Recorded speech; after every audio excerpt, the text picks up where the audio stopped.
start somewhere in life. Yeah. This is Harris's Bomber Offensive Yes, booklet. I have a copy.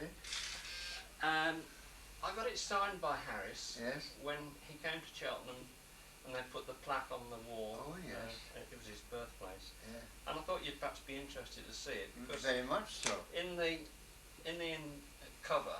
Yes. He said to me when I offered him the book, said, "Would you mind signing it?"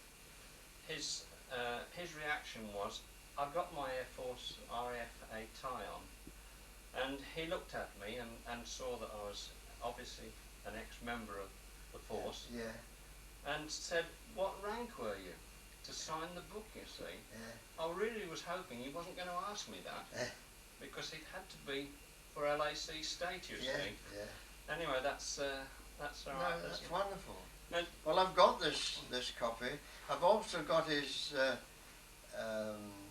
dispatches, and I was telling Robert earlier that in his dispatches he actually stated that when he was forced to accept a Pathfinder force within his command when he took over in February 42, he said, "This is yet another example of a commander-in-chief in the field being overruled by a junior staff officer at the Air Ministry."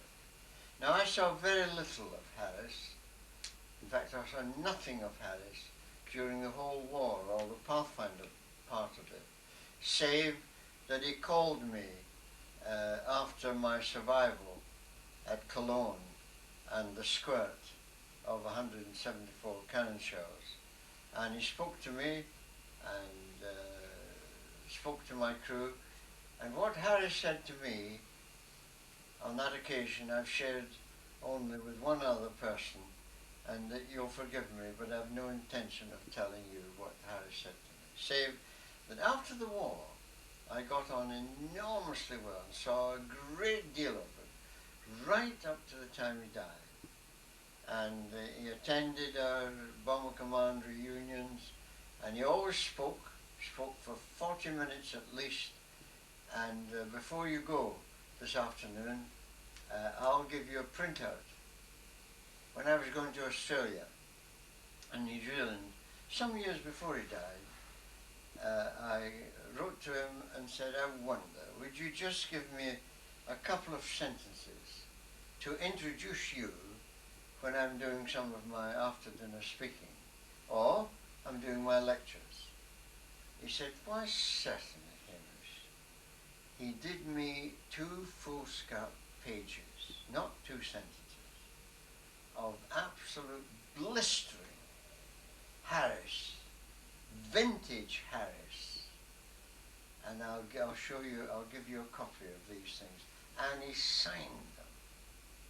Now, this is something that I am going to be selling when I'm promoting next year, promoting the statue which you're going to go. You will get one free, which you could add to your book if you so wish. But I'll remind you of getting one free on another occasion, and you'll be able to pay for it then. It was a great joy to see so much of Harris, and Georgina enjoyed him also. We used to meet in Guildhall, because the Lord Mayor of London entertained the Aircrew Association in Guildhall, and I spoke there every year. I always did absent friends, because I could always relate absent friends to a particular story that by general opinion or consensus of opinion seems to go down. But that's a great treasure for you to have that. And I think Thank you very much, Harry. You're very fortunate. Very kind of you. Thank Now, you. sir. Right. So if you stop